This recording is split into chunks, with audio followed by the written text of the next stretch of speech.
ప్రియమైనటువంటి సహోదరి సహోదరులారా, ప్రభువైన యేసుక్రీస్తు నామములో మీ అందరికీ హృదయపూర్వకమైన వందనాలు తెలియజేస్తూ ఉన్నాను.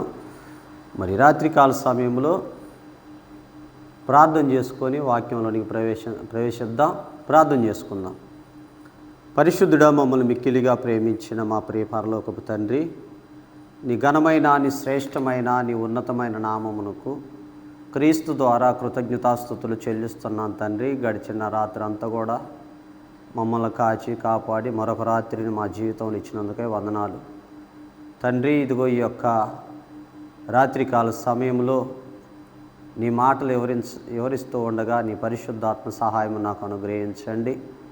ఇంటున్న మీ పిల్లలకు వినగలిగే చెవులు, గ్రహించుకునే మనసు, అనుసరించే హృదయం ప్రతి ఒక్కరికి దయచేయమని, ఈ వాక్యాన్ని నాయన మరి వారి జీవితాలలో అన్వయించుకొని ఆ మాటల ప్రకారం జీవించుటకు, ప్రవర్తించుటకు మీరే సహాయం చేయమని, ప్రారంభము నుండి ముగింపు వరకు నీకు మహిమకరంగా, మా అందరికి ఆశీర్వాదకరంగా, దీవెనకరంగా మీరు జరిగించమని యేసుక్రీస్తు నామములో ఈ ప్రార్థన మనవులు సమర్పించి అడిగి వేడుకుంటున్నాము తండ్రి. ఆమేన్.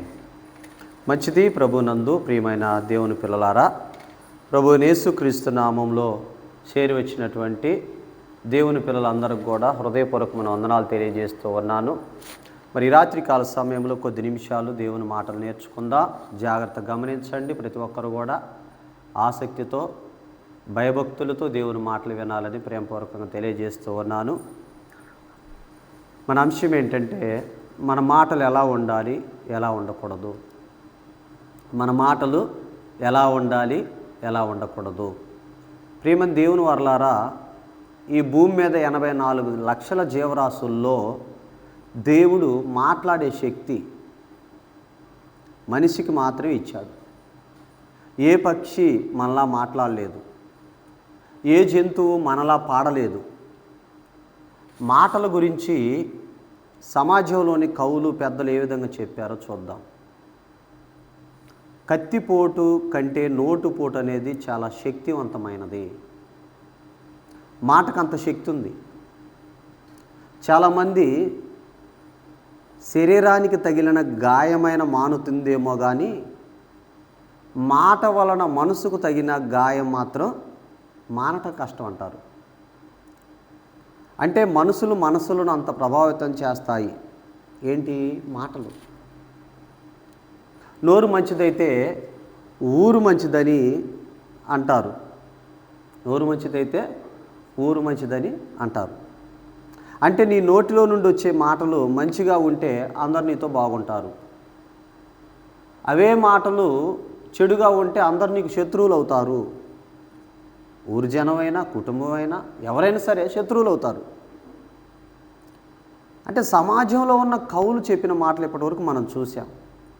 ఈ మాటల గురించి బైబిల్ ఏం చెబుతుందో చూద్దాం. పరిశుద్ధ గ్రంథం బైబిల్లో మీరు సామెతల గ్రంథము 15వ అధ్యాయం 1వ వచనం చూసినట్లయితే, సామెతల గ్రంథము 15వ అధ్యాయము 1వ వచనం, మృదువైన మాట క్రోధమును చల్లార్చును, నొప్పించు మాట కోపమును రేపును. చూడండి, ఇక్కడ 2 మాటలు కనపడుతున్నాయి మనకి.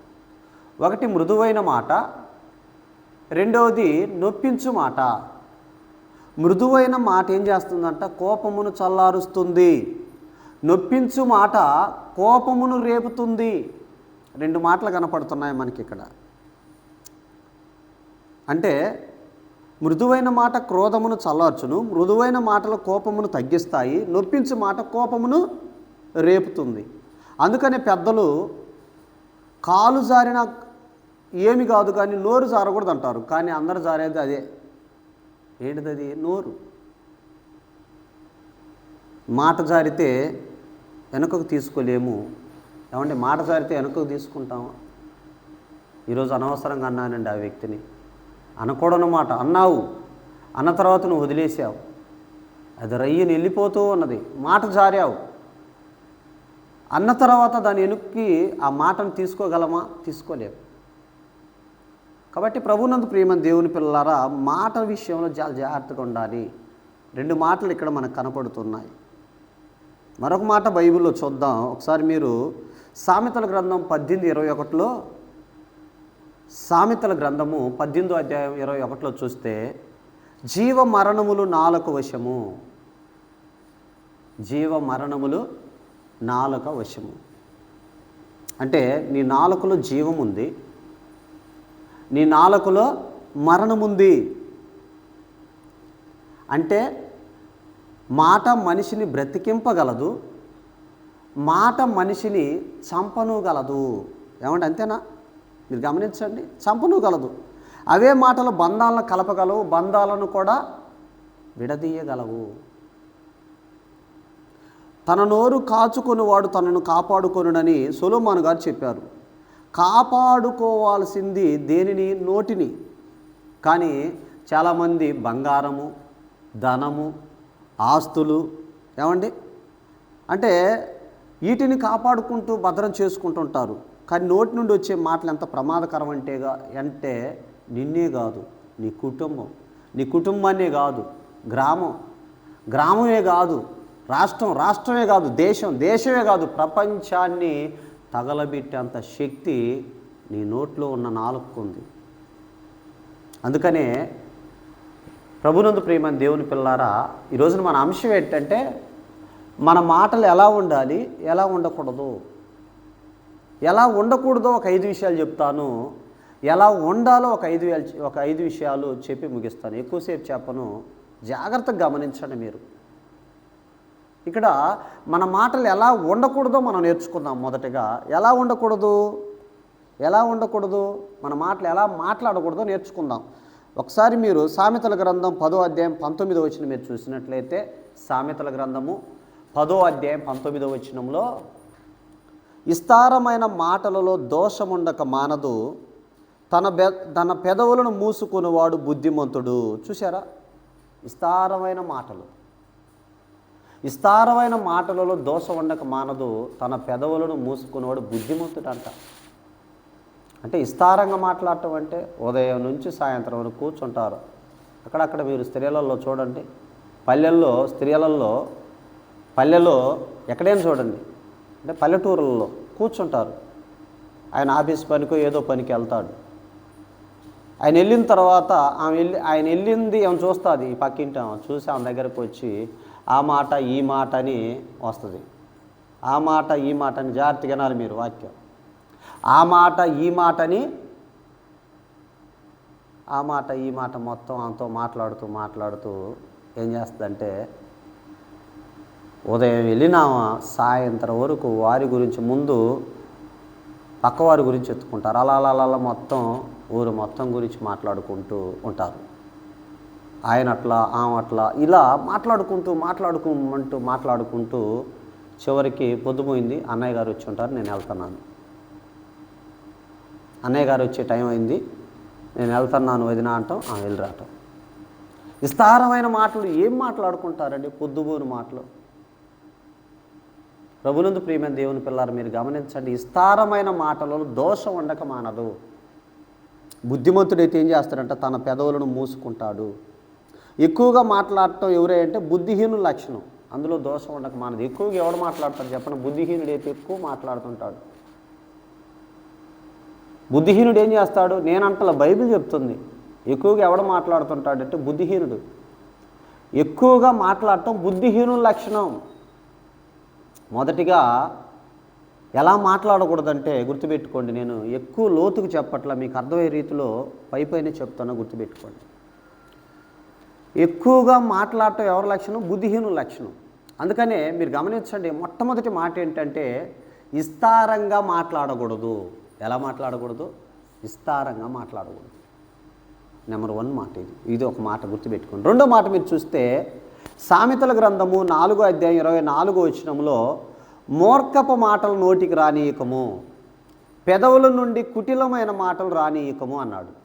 ఏం మాటలో? మూర్ఖపు మాటలు. రెండోది కుటిలమైన మాటలు రానీయకం. కొంతమంది ఉంటారండి, నా ఇష్టం, నువ్వేంటి నా చెప్పేది, నాకు నచ్చింది నేను చేస్తా, నువ్వెవరు చెప్పటానికి, ఏమండి నీ వయసు ఏంటి, నా వయసు ఏంటి, నువ్వు చెబితే నేను వినటానికని అంటారు. మంచి మాటలు ఎవరు చెప్పినా వినాలి కదండి. పెద్దవారేంటి చిన్నవారేంటి అండి? బైబిల్ చెప్తుంది, బుద్ధి విషయమై పెద్దవారులై ఉండండి, దుష్టత్వం విషయమై చిన్నవారులై ఉండండి అంటుంది బైబిల్. బుద్ధి విషయమై పెద్దవారులై ఉండండి. బుద్ధిమంతుడైతే చిన్నోడు చెప్పిన పెద్దోడు దుష్టత్వంలో ఉన్నప్పుడు చేతి వినాలి కదండి. ఇది తప్పు. మూర్ఖపు మాటలు, కొంతమంది మూర్ఖపు మాటలు మాట్లాడుతుంటారు. ఏమండి, నువ్వు చెప్తే నేను వినాలా, నేను వినటానికి అంటుంటారు. మంచి మాటలు ఎవరు చెప్పిన వినాలి. ఇలా మూర్ఖంగా మాట్లాడకూడదు. మొదటి మాట విస్తారంగా మాట్లాడకూడదు. రెండో మాట ఏంటంటే మూర్ఖంగా మాట్లాడకూడదు. ఎలా మాట్లాడకూడదండి? మూర్ఖంగా మాట్లాడకూడదు. మూడో మాట మీరు చూసినట్లయితే కత్తిపోటు వంటి మాటలు. ఏం మాటలు? కత్తిపోటు వంటి మాటలు. ఎక్కడుంది ఆ మాట? సామెతల గ్రంథము 12వ అధ్యాయము 18వ వచనంలో కత్తిపోటు వంటి మాటలు పలుకువారు కలరు, జ్ఞానుల నాలుక ఆరోగ్యదాయకము. ఈ వచనాన్ని ఆలోచిస్తే నోటి నుండి కత్తులు వస్తాయని కాదు, కొంతమంది మాటలు కత్తుల్లా వారి మనసుకు బాధ కలిగిస్తుందని. అంతేగాని వారు మాట్లాడేటప్పుడు కత్తులు వస్తాయని కాదు. మాటలు మనుషులపై చాలా ప్రభావంతం చూపుతాయి. బంధాలను కలపగలవు, బంధాలను ఎడదీయగలవు. కాబట్టి కత్తిపోటు కంటే ఏమండి నోటుపోటు అనేది చాలా ప్రమాదకరమైనది. కత్తిపోటు చాలామంది మాట్లాడుతుంటే చాలా బాధ కలిగిస్తాయండి. కొంతమంది వాళ్ళు మాట్లాడే మాటకి చనిపోయేంత స్థితిలోకి ఉండాలనిపిస్తుంటుంది. కత్తిపోటు అంటే అలాంటి మాటలు. ఏమంటే ఇంకా 4వ మాట చూస్తే చూడండి, ఇక్కడ విమర్శించే మాటలు. ఏం మాటలు? విమర్శించే మాటలను కూర్చుంటుంటారండి కొంతమంది. విమర్శిస్తూ ఉంటారు. ఎవడా విమర్శించేదంటే ఏ పని చేయనోడు విమర్శించేది. పని చేసేవాడు ఎప్పుడు విమర్శించడు. ఊరిక కూర్చుంటారు పొద్దుబాను ముచ్చట్లు విమర్శిస్తుంటారు. వాళ్ళు ఎట్లా, వీళ్ళు ఎట్లా. ఏమంటారు తెలుసా? నీ జీవితం ఇంతే, నువ్వు దండగా, వాళ్ళు ఎట్టా, వీళ్ళు ఎట్లా, వీళ్ళు చస్తే నరకమే అని మాట్లాడుతుంటారు. నీకు మాత్రమే పరలోకం ఇస్తానని దేవుడు రాసిచ్చాడా? చెప్పాడా దేవుడు నీకు? వాళ్ళకు తీర్పు తీర్చడానికి నువ్వెవరు? తీర్పు తీర్చేవాడు దేవుడు కనుక విమర్శించే మాటలు కూర్చొని కష్టపడి పనిచేస్తున్నాడు. ఒక దైవజనుడే ఉన్నాడు, కష్టపడుతున్నాడు. ఆ వ్యక్తి కష్టపడుతున్నప్పుడు ఆ వ్యక్తిని నువ్వు ఇంకా అభినందించాలి, ప్రోత్సాహపరచాలి. అంతేగాని విమర్శిస్తూ ఉంటారు కొంతమంది కూర్చొని. ఎవరు విమర్శిస్తారో తెలుసా?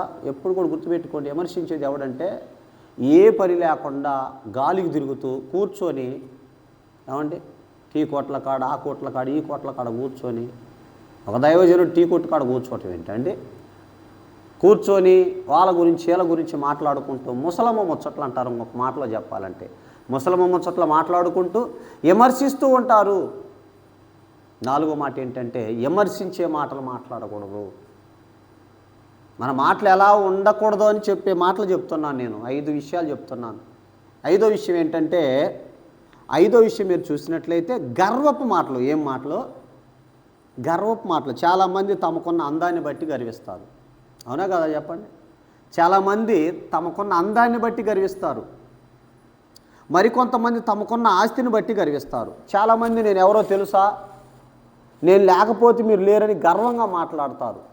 కానీ అలా మాట్లాడకూడదండి. గర్వం దేవుడికి నచ్చంది ఏందో తెలుసా? గర్వం. దేవుడికి నచ్చంది అహంకారం, గర్వము, దుర్మార్గత, కుటిలమైన మాటలు, యెహోవాకు అసహ్యములని సామెతల గ్రంథం 8:13లో రాయబడింది.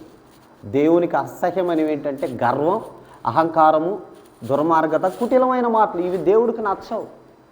ప్రభునందు ప్రియమైన దేవుని పిల్లలారా, మనం గర్వపు మాటలు మాట్లాడకూడదు. గర్వం. కొంతమంది అందాన్ని బట్టి గర్విస్తారు, కొంతమంది ఆస్తిని బట్టి గర్విస్తుంటారు. దేవుడు ఏదో జ్ఞాపకం చేసుకుని ఇచ్చాడే అనుకో, నీ ఆస్తిని బట్టి నువ్వు గర్విస్తున్నావు. అందుకని ఇకమందు ధనవంతులైన వారు గర్విష్ఠులు కాక అస్థిరమైన ధనమునందు నమ్మిక ఉంచక అంటాడు.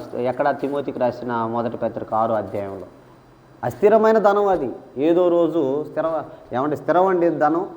ఈరోజు నా జోబులో ఉంటుంది, రేపు నీ జోబులోకి వస్తుంది ఆ డబ్బు, రేపు ఇంకొకరి జోబులోకి వెళ్తుంది ఆ డబ్బు. గమనించండి ప్రియులారా, ప్రభునందు దేవుని పిల్లలారా, ఈ రోజున మనం దేవుని పిల్లలమైన మన మాటలు ఎలా ఉండకూడదో చెప్పాను ఇప్పటి వరకు. ఎలా ఉండకూడదంటే, 1 విస్తారంగా మాట్లాడకూడదు. ఎలా మాట్లాడకూడదండి? విస్తారంగా మాట్లాడకూడదు. 2, మూర్ఖపు మాటలు మాట్లాడకూడదు. 3, కత్తిపోటు వంటి మాటలు మాట్లాడకూడదు. 4, విమర్శించే మాటలు మాట్లాడకూడదు. 5, గర్వపు మాటలు మాట్లాడకూడదు. 5 మాటలు చెప్పాను నేను. ఎన్ని మాటలు? 5 మాటలు చెప్పాను. ఎలా మాట్లాడకూడదో చెప్పాను. మన మాటలు ఎలా ఉండాలి, ఎలా ఉండకూడదు. ప్రభునందు ప్రియమైన దేవుని పిల్లలారా గమనించండి, మన మాటలు ఎలా ఉండకూడదో చెప్పాను ఇప్పటి వరకు. మరి మన మాటలు ఎలా ఉండాలి? మన మాటలు ఎలా ఉండాలి? మన మాటలు ఎలా ఉండాలో పరిశుద్ధ గ్రంథం బైబిల్లో మనం చూస్తే ఇప్పటి వరకు నొప్పించు మాటల గురించి మాట్లాడాం, ఎలా ఉండకూడదో మాట్లాడాం. మరి ఎలా ఉండాలంటే సామెతల గ్రంథం 15వ అధ్యాయం 1వ వచనం ఇప్పుడే చదువుకున్నాం కదా. మృదువైన మాట క్రోధమును చల్లార్చును, నొప్పించు మాట కోపమును రేపును. 2 మాటలే కదండి. ఒకటేమో ఏం చేస్తుందంట, ఒకటేమో ఏం చేస్తుందండి, మృదువైన మాట కోపమును చల్లార్చే మాట ఒకటి ఉంది. నొప్పించు మాట ఏం చేస్తుంది, కోపాన్ని రేపుతుంది. ఎలా రేపుతుంది కోపం? బాగా భర్త ఇంటికి తాగి వచ్చాడు. భర్త ఇంటికి తాగి రాగానే భార్య అంగేసుకుంది గొడవ. నువ్వు అట్టా ఇట్టా అని అసలే తాగి ఉన్నాడు, వాడు అసలే కోపంలో ఉన్నాడు. రాగానే నువ్వు ఎలా పడితే అలా మాట్లాడుతున్నావు. వాడి చేతులు ఏదున్నా ఖాళీ. ఏం చేస్తాడో చేతిలో ఉన్న కర్రతోనో గొడ్డలతో వేసిన గొడ్డలున్నా చేతుల్లో ఏదున్నా ఎందుకండి? మృదువైన మాట. భర్త కోపంతో వచ్చినప్పుడు ఇంట్లో భార్య ఏం చేయాలి? అభిగయలను తెచ్చుకోవాలి. అభిగయలు ఉంది, జ్ఞానవంతురాలు ఇల్లు కట్టుకుంటుంది, 3 రాళ్ళతో ఒంటిని ఓడబెరుక్కుంటుంది. సామెతల గ్రంథం 14వ అధ్యాయంలో ఉంటుంది చక్కటి విషయాలు. జ్ఞానవంతురాలు తన ఇంటిని కట్టుకుంటుంది, 3 రాళ్ళతో తన ఇంటిని ఓడబెరుక్కుంటుంది. ప్రభునందు ప్రియమైన దేవుని పిల్లలారా, మృదువైన మాట కోపాన్ని తగ్గిస్తాయి. ఏంటయ్యా ఇలా తాగితే ఎలా? మన పిల్లలు ఉన్నారండి, ఏంటి ఇలా తాగొచ్చా? మన పిల్లల పరిస్థితి ఏంటని మృదువుగా మాట్లాడితే ఏమండి కఠిన హృదయం కూడా కరుగుతుంది. మృదువైన మాట కోపమును చల్లార్చును. బైబిల్ చెప్తున్న మాట, ఈ మాట సత్యం. ఇది ఏమండి చక్కగా నువ్వు ఇంట్లోకి రాగానే నీ భర్తతో నువ్వు మాట్లాడే విధానంలో, ఒకవేళ భార్య కోపంలో ఉన్నప్పుడు భార్య కోపాన్ని తగ్గించాలంటే భర్త కూడా ఏం చేయాలి? ఎలా చేయాలండి? భర్త మృదువైన మాట మాట్లాడాలి. ప్రభునందు ప్రేమ దేవుని పిల్లలారా, అలాగనే పిల్లలు కూడా అంతే. తల్లిదండ్రులు కోపంతో ఉన్నప్పుడు పిల్లలు ఏం చేయాలి? మృదువుగా మాట్లాడాలి. అప్పుడప్పుడు మా లోకేష్ అయితే నవ్వుతుంటాను నన్ను చూసి. ఏమైనా అర్థమవుతుందా? పాస్టర్ గారికి కోపం వచ్చినప్పుడు ఏం చేస్తాడు? నవ్వుతుంటాడు మావాడు. మీరు గమనించండి, నా కుమారుడు అండి నవ్వుతుంటాడు అప్పుడప్పుడు. నవ్వగానే కొట్టబుద్ధి అయిద్దండి, ఇంకా కొట్టలేం. కానీ బైబిల్ చెప్తుంది పిల్లల్ని తిట్టొద్దు అన్నది, శపించొద్దు అన్నది, దూషించొద్దు అన్నది. కానీ బైబిల్ మాత్రం చెప్పింది పిల్లల్ని ఏం చెప్పింది తెలుసా? ప్రభు యొక్క శిక్షలో, బోధలో వారిని పెంచండి. మీ పిల్లలకు కోపం రేపక. ఏమండి మనం ఎక్కడున్నాం ఇప్పుడు? మృదువుగా మాట్లాడాలి. మొట్టమొదటిగా ఎలా మాట్లాడాలో చెప్తున్నాను, ఎలా మాట్లాడకూడదో చెప్పాను ఇప్పటి వరకు. ఎలా మాట్లాడాలంటే మృదువైన మాట క్రోధమును చల్లార్చును, నొప్పించే మాట కోపమును రేపును. 2 మాటలే. ఒకటేమో కోపాన్ని రేపేది, మరొకటి కోపాన్ని చల్లార్చేది. మృదువుగా అనగా, మృదువు అంటే ఏంటి? సాత్వికము. ఏమండి? లేదంటే మృదత్వము, సాత్వికం. ఇది ఒక లక్షణముగా అలవాటు చేసుకోవాలి. ఎవరితోనైనా మృదువుగా మాట్లాడాలి. ఎలా మాట్లాడాలి? ఎవరితోనైనా సరే, భార్యతోనైనా, భర్తతోనైనా, పిల్లలతోనైనా, బయట వారితోనైనా, ఎవరితోనైనా, రాజులతోనైనా, అధికారులతోనైనా, ఎవరితోనైనా సరే నువ్వు ఎలా మాట్లాడాలంటే మృదువుగా మాట్లాడాలి. మన మాటలు కోపం తెప్పించేవిగా ఉండకూడదు. మొట్టమొదటిగా ఎలా మాట్లాడాలి చెప్పండి? మృదువుగా మాట్లాడాలి. ఎలా? మృదువుగా. 2వ మాట చూద్దాం. సామెతల గ్రంథము 8వ అధ్యాయము 6వ వచనం మీరు చూసినట్లయితే, సామెతల గ్రంథము 8వ అధ్యాయం 6వ వచనంలో, నేను శ్రేష్టమైన సంగతులను చెప్పేదను వినుడి, నా పెదవులు యథార్థమైన మాటలు పలుకును. ఏంటంట? నేను శ్రేష్టమైన సంగతులు చెప్పేదను వినుడి, నా పెదవులు యథార్థమైన మాటలు పలుకును. మన మాటలు యథార్థంగా అంటే సత్యమే, నిజమే మాట్లాడాలి. అబద్ధాలు ఆడేవారంతా అపవాది సంబంధులని యోహాను గారు అంటారు. యోహాను సువార్తలో యేసుప్రభు వారు కూడా మీరు మీ తండ్రి యొక్క అపవాది సంబంధులు, మీరు మీ తండ్రి యొక్క దురాశలు నెరవేర్చుకోరుచున్నారు. ఆది నుండి వాడు నరహంతకుడు అయ్యుండి అబద్ధాలు ఆడుతున్నాడు. అబద్ధమునకు జనకుడు ఎవడంటే అపవాది. రెండో మాట ఏంటంటే యథార్థంగా మాట్లాడాలి. కాబట్టి మన మాటలు ఎలా ఉండాలంటే యథార్థంగా ఉండాలి. యథార్థంగా అంటే పాపం లేకుండా బ్రతకటమే. యథార్థత అంటే నిజం. వెనకొక మాట ముందు ఒక మాట మాట్లాడుతుంటారు కదండి చాలామంది. ప్రభునందు ప్రియమైన దేవుని పిల్లలారా, మనం అలా ఉండకూడదు. నీ మాట అవునంటే అవును, కాదంటే కాదని ఉండవలెను. మత్తయి సువార్తలో రాయబడింది ఆ మాట. ఏమండి, యాకోబు రాసిన పత్రిక 5వ అధ్యాయంలో కూడా రాయబడింది ఆ మాట. నీ మాటలు ఎలా ఉండాలంటే అవునా కాదా, కాదంటే కాదను, అవునంటే అవునను. కాబట్టి మీరు గమనించండి, ఇక్కడ రెండో మాట ఏంటంటే మనం ఎలా మాట్లాడాలంటే యథార్థంగా మాట్లాడాలి. యథార్థంగా మాట్లాడాలి. మన మాటలు ఎలా ఉండకూడదో చెప్పాను, ఎలా ఉండాలో చెప్తున్నాను. ఇప్పుడు ఎలా ఉండాలంటే యథార్థంగా మాట్లాడాలి. మూడో మాట మీరు చూసినట్లయితే సామెతల గ్రంథం 17:27లో మితముగా మాట్లాడువాడు తెలివిగలవాడు. అసలు ఎవరో తెలివిగలవాడు అంటే మితంగా మాట్లాడాలి. మితం అంటే తినే తిండి విషయంలో మితం ఉండాలి, మాట్లాడే విషయంలో మితం ఉండాలి, ఏదైనా మితం ఉండాలి. ఏముండాలండి? మితం. చెప్పరేంటండి? మితంగా ఉండాలి. తినే తిండి కూడా మితం ఉండాలి. అన్ని విషయాల్లో నువ్వు తిండిపోతువైన ఎడల నీ గొంతుకు కత్తి పెట్టుకుని అంటాడు సామెతల గ్రంథం 23వ అధ్యాయంలో. అంటే మాట్లాడే మాటలు ఎలా ఉండాలంటే మితముగా మాట్లాడువాడు తెలివిగలవాడు. చాలామంది విస్తారంగా ఎక్కువగా మాట్లాడుతుంటారు, అది వారికి తెలివిగా. కొంతమంది ఫోన్లలో మాట్లాడాలంటే చాలా భయం అండి. వాళ్ళు వదిలిపెట్టరు ఒక మానాన. ఏమంటే వాక్యం మాట్లాడే ఇబ్బంది లేదు. ఏం మాట్లాడాలి? నేనైతే వాక్యమే మాట్లాడతాను. బైబిల్ చదువుకోవటానికి కొన్నిసార్లు కొంతమంది దైవజనులకు ఫోన్ చేసి అది అర్ధగంట అయినా గంట అయినా, ఈరోజున ఫోన్లో మీరు గమనించండి, ఈరోజు ఫోన్లో మత్తయి సువార్త 28 అధ్యాయాలు చదివాను. ప్రభునందు ప్రియమైన దేవుని పిల్లలారా, మీరు గమనించండి, నీ ఫోన్ కూడా దేనికి వాడాలి? దైవికంగా దేవునితో నువ్వు మాట్లాడే విషయం మితంగా అంటే లోకంలో విషయాల గురించి మాట్లాడుతున్నాడు. కానీ దైవికంగా నువ్వు మాట్లాడేవి, నోట్లో కూడా ఒక మాట వచ్చిందంటే ఆ మాట ఏమై ఉండాలి? ఇతరులకు మేలు కలిగేదై ఉండాలి. నువ్వు మాట్లాడే మాటలు ఎలా ఉండాలండి? మితంగా మాట్లాడాలి. చాలామంది ఏమనుకుంటారండి, ఎక్కువగా మాట్లాడుతుంటారు, అది వారికి తెలివిగా ఏదో గౌరవం అనుకుంటారు. అతిగా మాట్లాడేవాడు తెలివి తక్కువవాడు. ఏం చెబుతుంది బైబిల్? అతిగా మాట్లాడేవాడు ఎవరంటే తెలివి తక్కువవాడు. పెదవులు మూసుకున్నవాడు ఎవడంటే జ్ఞాని వివేక్ అంట. మూర్ఖుడైనను నోటిని అదుపులో పెట్టుకుంటే జ్ఞాని అని ఎంచబడతాడంట. మూర్ఖుడైనా సరే. అర్థమవుతుందా? మితంగా మాట్లాడాలి. మూడో మాట. నాలుగో మాట చూద్దాం. నాలుగో మాట చూస్తే తెస్సలోనికీయులకు రాసిన మొదటి పత్రిక 4వ అధ్యాయం 18వ వచనం. అందరు తీయాలి బైబిల్.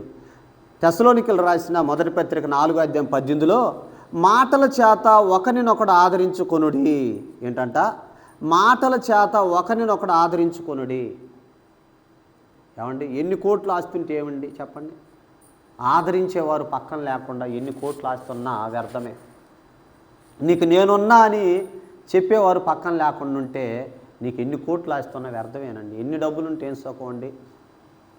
మనకు బైబిల్లో పౌలు అంటాడు, తీతు రాక వలన నాకు ఆదరణ కలిగింది అంటాడు. తీతు రాక వలన నాకు ఆదరణ కలిగింది. ఎవరు రాక వలన? తీతు రాక వలన. తీతు రాక వలన నాకు ఆదరణ కలిగింది అంటే మీరు ఒకరికొకరు ఆదరించుకొనుడి. కొంతమంది ఏదన్నా బాధల్లో, కష్టాల్లో, శ్రమల్లో, నిందల్లో, అవమానాల్లో ఉన్నప్పుడు ఆ వ్యక్తి దగ్గరకు నువ్వు వెళ్ళి ఏం చేయాలి? ఆదరించే మాటలు చెప్పాలి. ఏమండి చెప్పండి. ఎన్ని కోట్లు ఎంత ఆస్తుంటే ఏమిటి? ఆదరణ కలిగించేవారు లేకపోతే మీకు నేనున్నానని సంఘములో ఉన్నవారికి ఆదరణ కలిగించే విధంగా ఉండాలి మన మాటలు. ఏం కాదు, దేవుడు ఉన్నాడు, నేనున్నా, బాధపడకు, భయపడకు, దేవుడున్నాడు, ప్రతిదానికి దేవుడు ఉన్నాడని నువ్వు మాట్లాడితే వారికి ఆదరణ కలగాలి. బాధల్లో ఉన్న వారిని ఆదరించే మాటలు. ఏమండి గమనించండి ప్రియులారా, ప్రభునందు ప్రేమ దేవుని పిల్లారా, మీరు గమనించండి. దేవుడు ఆయన మనల్ని ఆదరిస్తూ ఉన్నట్లుగా మనం కూడా ఎవరైనా ఇతరులు బాధల్లో, కష్టాల్లో, కన్నీళ్ళు, ఇబ్బందులతో ఉన్నప్పుడు మనం మాట్లాడితే ఇతరులకు ఆదరణ కలిగి ఈరోజు నేను దుర్గి నుంచి వస్తుంటే ఆ వ్యక్తి మన ఇంట్లో చాలా రోజులు అద్దెకున్నాడు. తన భార్య వెళ్ళిపోయిందని బాధలో చెప్తుంటే చాలా బాధ వేసింది. అయితే ఏడుస్తూ ఉన్నాడు, నాతో ఏడుస్తూ ఉన్నాడు. అన్నా నేను చచ్చిపోదాం అనుకుంటున్నాను అన్న. వెంకటేశ్ అన్న నేను చచ్చిపోదాం అనుకుంటున్నాను అన్న. ఏలియా అన్న నేను చచ్చిపోదాం అనుకుంటున్నాను అన్న.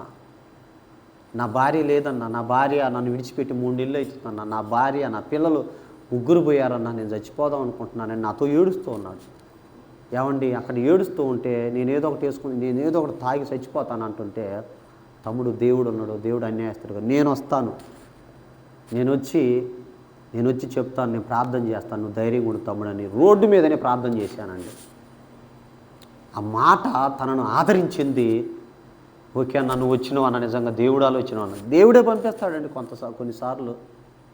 ఆ వ్యక్తికి నేను చెప్పాను, ఏం కాదు బ్రదర్, దేవుడు ఉన్నాడు, నీ భార్య నీ పిల్లలు తిరిగి వస్తారు, ఖచ్చితంగా దేవుడు నమ్మదగిన వాడు, దేవుడు నువ్వు నమ్మితే దేవుడు మహిమను చూస్తావని. అన్యుడండి, దేవుడు అంటే తెలియని స్థితిలో ఉన్నాడు. అన్నా నేను ప్రభువుని నమ్ముకుంటానన్న, ఈ రోజు నుండి ఈ తాగుడు కూడా మానేస్తానన్నా, నేను ప్రమాణం చేస్తానన్న పాస్టర్ అన్న నీతోనన్నాడు. నేను చెప్పిన ఆ మాటలు తనకు ఆదరణ కలిగిందండి. మనం మాట్లాడితే ఇతరులకి ఏం కలగాలంటే, బాధలో ఉన్న వారికి, కష్టాల్లో ఉన్న వారికి ఏం కలగాలండి? ఆదరణ కలగాలి తప్ప వారికి ఇంకొకరు దుఃఖం కలగకూడదు. ప్రభునందు ప్రియమైన దేవుని పిల్లారా, మనం మాట్లాడే మాటలు ఇతరులకు ఆదరణ కలగాలి. అందుకనే పౌలు చెప్తున్నాడు తెస్సలోనిక సంఘానికి, ఏమంటున్నాడు 4:18 మాటల చేత ఒకరినొకడు ఆదరించుకొనుడి అంటున్నాడు. ఆదరించే మాట ఎన్నో మాట ఇది? 4వ మాట. ఎలా మాట్లాడాలనే మాటలు మాట్లాడుకుంటున్నాం మనం. 5వ మాట చెప్పి ముగిస్తాను. 5వది ఏంటంటే, మీరు గమనించినట్లయితే ప్రోత్సహించే మాటలు. ఏంటండి? ప్రోత్సహించే మాటలు అనగానే బైబిల్లో ఒకరు గుర్తుకొస్తారు మనకి. ఎవరు? బర్నబా. సౌలు పౌలుగా మార్చబడిన తర్వాత అపోస్తలుల దగ్గరకు తీయట్లా ఆయన్ని. వాము సౌలు సువార్థికుడిగా మార్చడం ఏంటి? సౌలు నరహంతకుడు, మాయ వేషం వేసుకొని వస్తున్నాడు మనల్ని చంపటానికి. సౌలు నువ్వు దగ్గర తీయటం ఏంటి? బర్నబా, అతని గురించి నీకు తెలియదు, ఆయన ఇలాంటివాడు అలాంటివాడు. నమ్మట్లేదండి అందరూ. ప్రభునందు ప్రియమైన దేవుని పిల్లలారా, అందరు నమ్మకపోతుంటే బర్నబా దగ్గరకు తీశాడు పౌల్ని. బర్నబాకు అందుకనే హెచ్చరిక పుత్రుడు, ఆదరణ పుత్రుడు అని ఆయనకి పేరు. బర్నబా యోసేపు. నిజంగా ఎంత గొప్ప మంచి మనసు అంటే, బర్నబా ఆదరించి ప్రోత్సహించాడు. ఒక పౌల్నే కాదు కానీ ఒకానొక దినాన మార్కు విషయంలో, పౌలుకి బర్నబాకి పరిచర్య విషయంలో మరి వస్తూ ఎనికిపోతాడు. మార్కు పరిచర్య విషయంలో వెళ్ళినప్పుడు వెంటనే పౌలు అంటాడు, మార్కు అసలు వద్దు పనికిరాడు అని చెప్పేసి అంటే, మార్కుని తీసుకొని రావాల్సిందని బర్నబా అంటే, వాళ్ళిద్దరికీ పౌలుకి బర్నబాకి విశేష వివాదం జరుగుద్ది. జరిగిన తర్వాత కొంతకాలానికి మార్కుని ఎలా దిద్దుతాడంటే, మార్కు నాకు ప్రయోజనకరమైన వాడు అంత ప్రోత్సాహపరిచి సేవలో నిలబెడతాడు. ఎవరిని? మార్కును కూడా. మార్కుకు బాప్తీసం ఇచ్చింది ఎవరో తెలుసా? పేతురు గారు. నా నిజమైన కుమారుడు మార్కు అంటాడు. నా కుమారుడైన మార్కు అంటాడు పేతురు గారు. ప్రభునందు ప్రియమైన దేవుని పిల్లలారా, ప్రోత్సాహపరిచే మాటలు. ఏమండి చూడండి, ఇక్కడ ప్రోత్సాహపరిచే మాటలు అనగానే బైబిల్లో ఒకరు గుర్తొస్తారు. ఆయనే బర్నబా గారు. సౌలు పౌలుగా మారిన తర్వాత మొదటిసారిగా యెరూషలేముకి వచ్చినప్పుడు అపోస్తలులు ఎవరు పౌలు దగ్గరకు రానివ్వరు. కానీ బర్నబా గారే వారికి పరిచయం చేసి పౌలును ప్రోత్సహించాడు. కానీ మనమైతే నీ వల్ల కాదు, నీకు శాత కాదు అని ఏలనగా మాట్లాడతాం. చాలామంది సేవ చేస్తుంటే నువ్వెక్కడండి సేవ అట్ట ఇట్ట ఏలం చేస్తుంటారు కొంతమంది. ఏమంటారంటే నక్కం దక్కినోడల్లా ఏటగాడు అంటుంటారు కొంతమంది. ఏమంటారు? నక్కం దక్కినోడల్లా ఏటగాడు. ప్రభునందు ప్రియమైన దేవుని పిల్లలారా, దేవుడు గొప్పవాడు తెలుసా మీకు? అందుకనే మన మాటలు ప్రోత్సహించే విధంగా, ఆదరణ కలిగించే విధంగా ఉండాలి. బర్నబా గారు వ్యక్తులను, సంఘాలను ప్రోత్సహిస్తూ దేవుని కోసం నిలబెట్టారండి. బర్నబా నిజంగా అందుకనే బర్నబా ప్రోత్సహించాడు కనుకనే పౌలు కొత్త నిబంధనలో 14 పత్రికలు రాశాడు, తెలుసా మీకు?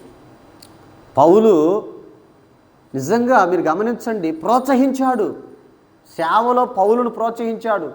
లుస్త్రా పట్టణానికి పోతే లుస్త్రలో పౌలును ముందు పెట్టి, బర్నబా మోస్ట్ సీనియర్ బర్నబా, నువ్వే చెప్పు పౌలా, నువ్వు చెబుతుంటే ప్రజలందరూ మారుతున్నారని చెప్పి పౌలును ముఖ్య ప్రసంగి అయినందున అని మనకి చదువుకుంటాం మనం అపోస్తుల కార్యాల్లో. పౌలు ముఖ్య ప్రసంగి అయినందున ఆయనకేమో హిర్మి అని పేరు పెడతారు, బర్నబాకం ద్విపతి అని పేరు పెడతారు. మీరు గమనించండి, ఇక్కడ ప్రోత్సహించే మాటలు.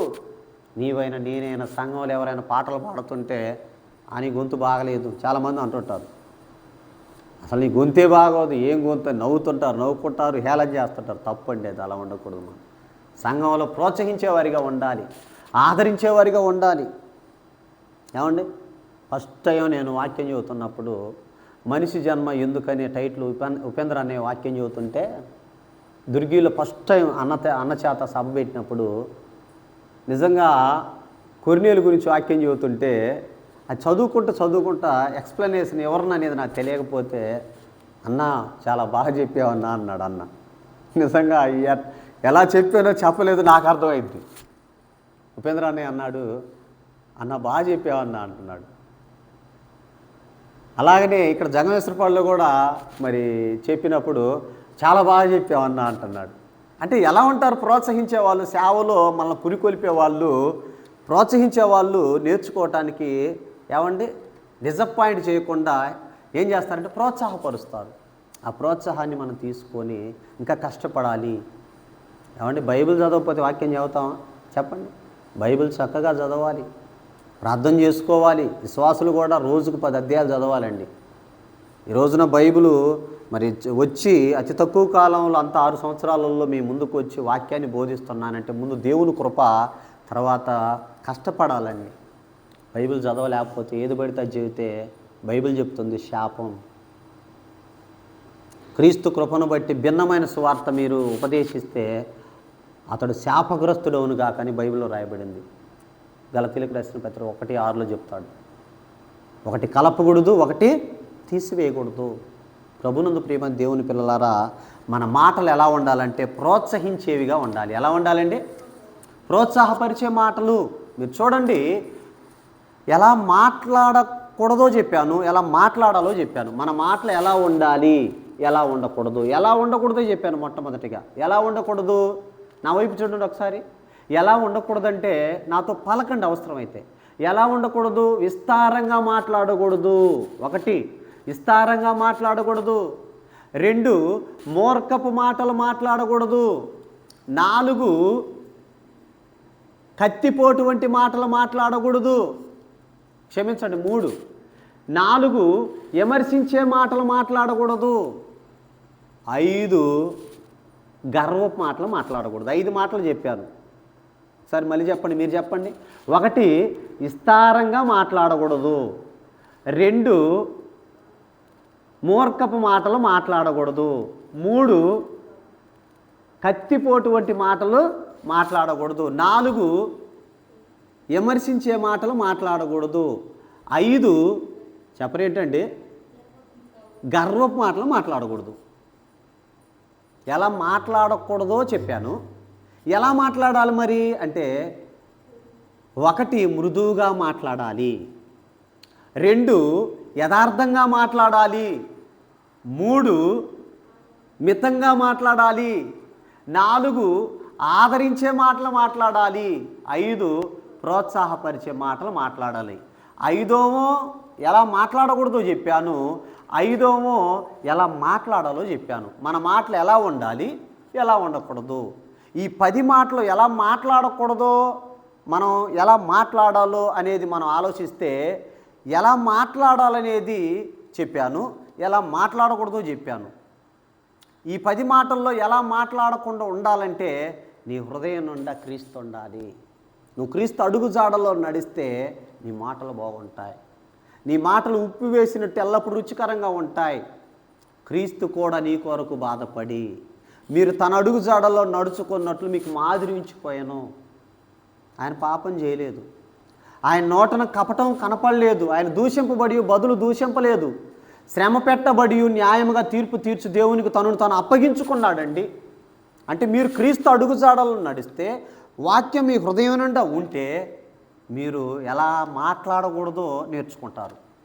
అదే వాక్యం మీలో లేకపోతే మీరు ఎలా మాట్లాడాలో నేర్చుకోలేరు. వాక్యం నీ హృదయం నిండా ఉంటే నువ్వు ఎలా మాట్లాడాలో నీకు అర్థమవుతుంది.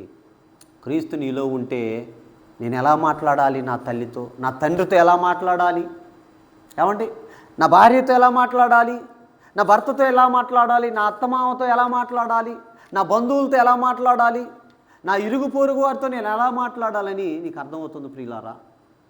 యేసుక్రీస్తు మనకు మాదిరి కనుక ఆయన మాదిరి పెట్టుకోవాలి. ఆయన ఎలాంటి వాడండి? ఆయన పవిత్రుడు, నిర్దోషి, నిష్కల్మషుడు, పాపులలో చేరక ప్రత్యేకంగా ఉన్నవాడండి. మనం కూడా అలా బ్రతకాలి. క్రీస్తు వాక్యం నీలో నాలో సమృద్ధిగా ఉందనుకో, ఇవన్నీ మనం మాట్లాడమండి. తెలుసా మీకు? ఏమండి చాలామంది మీరు గమనించండి, విమర్శించే మాటలు మాట్లాడకూడదని చెప్పేసి మనం చెప్పుకున్నాం కదా. ఈ 5 రకాల మాటలు మాట్లాడకుండా ఉండాలంటే మనం ఏం చేయాలంటే, దేవుని వాక్యం నీ హృదయంలో సమృద్ధిగా ఉండాలి. దేవుని వాక్యం నీ హృదయంలో సమృద్ధిగా ఉంటే ఈ 5 మాటలు నువ్వు మాట్లాడవు. దేవుని వాక్యం సమృద్ధిగా ఉండటం ద్వారా ఎలా మాట్లాడాలో నేర్చుకుంటావు.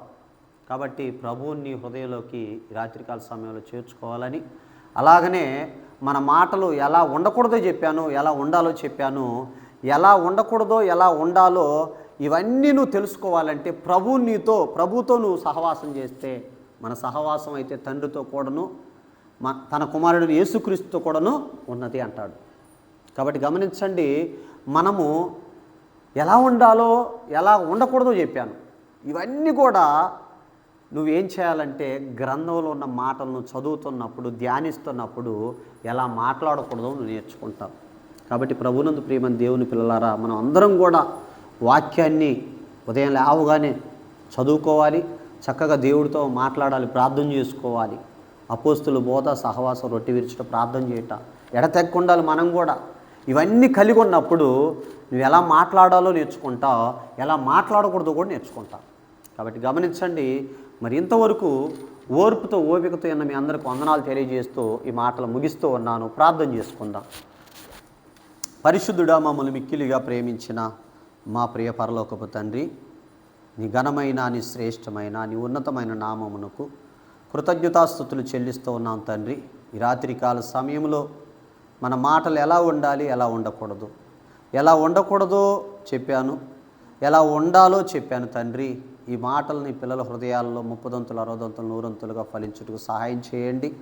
ఇన్న వాక్యాన్ని నిష్ప్రయోజనం కాకుండా వాక్యానుసారంగా జీవించుటకు, ప్రవర్తించుటకు సహాయం చేయమని స్థానిక సంఘాన్ని, సంఘ బిడ్డల కుటుంబాలను అయ్యా మీరు ఆత్మీయంగా, ఆర్థికంగా అన్ని విషయాలు అభివృద్ధి చేయమని, మరి ముఖ్యంగా ఈ రాత్రి వేళల్లో తండ్రి ఎన్న మాటలు నీ బిడ్డల హృదయాల్లో నాయన మరి మీరే ఫలించుటకు మీరే సహాయం చేయండి. అపోలో నీళ్లు పోశాడు అయ్యా, ఇదిగో నాయన పౌలు నాటాడు. వృద్ధి కలగజేసేది మీరే కనుక ఆ మాటలని బిడ్డలు భద్రపరుచుకొని ఆ మాటల ప్రకారం జీవిస్తూ ప్రవర్తిస్తూ కుటుంబాన్ని కట్టుకుని అట్టి కృప, అట్టి ధన్యత మీరు ఇవ్వమని కోరుకుంటూ యేసుక్రీస్తు నామములో ఈ ప్రార్థన మనవులు సమర్పించి అడిగి వేడుకుంటున్నాము తండ్రి.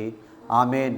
మన తండ్రి అయిన దేవుని ప్రేమ, కుమారుడైన యేసు ప్రభు వారి కృప, పరిశుద్ధాత్మ అన్యోన్య సహవాసం సదాకాలం మనందరకు తోడై మేలు కలిగే మార్గములో నడిపించునుగాక. ఆమేన్. మీ అందరికి వందనాలు. God bless you all. దయచేసి గమనించండి, ఈ ఛానల్ని సబ్స్క్రైబ్ చేసుకోండి, అలాగనే లైక్ చేయండి. బైబిల్ గని అనే ఛానల్ని సబ్స్క్రైబ్ చేయండి, లైక్ చేయండి. మీరందరూ కూడా మరి ఈ ఛానల్ని మీరు సబ్స్క్రైబ్ చేసుకుంటే, లైక్ చేస్తే నేను చెప్పే ప్రతి మెసేజీ అప్డేట్స్ అనేది మీకు వస్తాయి. మరి అందరికీ ప్రభువైన యేసుక్రీస్తు నామములో హృదయపూర్వకమైన వందనాలు తెలియజేస్తున్నాను. దేవునికి మహిమ కలుగును గాక. మీరు ఎవరైతే సబ్స్క్రైబ్ చేస్తారో, లైక్ చేస్తారో వారందరి కోసం నేను ఖచ్చితంగా ప్రార్థన చేస్తాను.